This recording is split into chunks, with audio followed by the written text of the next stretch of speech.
Hi guys, good evening. So, dumating na yung order ko sa Lazada. Isa na naman tong Lazada unboxing. Tignan natin kung hindi tayo na-scam, okay?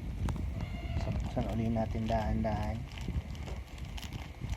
Tignan natin kung legit ba siya. Okay, so nakalagay siya sa bubble wrap na naman. Tignan natin, buksan natin. Dahan-dahan lang kasi baka ma-damage natin yung item.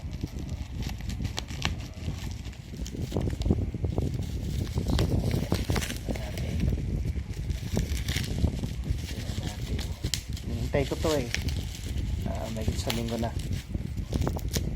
Tignan natin kung okay siya. So, papakita ko lang, close up ko lang. Ito yung Wi-Fi receiver. So para sa mga nag-work from home, lalo na sa panahon ngayon, necessity to. Apparently, sabi ng office mate ko, mas okay daw to kaysa sa usual na modem mo lang, kaysa naka-wire ka. So ito, using this, magiging wireless ka na. Ito yung magsisilbing Wi-Fi receiver mo. Okay, so mukha naman siyang legit. I'll try to use this tonight and I'll check kung magiging ano siya, okay. So there you go. Thank you guys.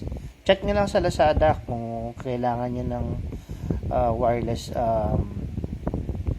Wi-Fi receiver, and TP-Link yung brand niya. Sige, thank you guys.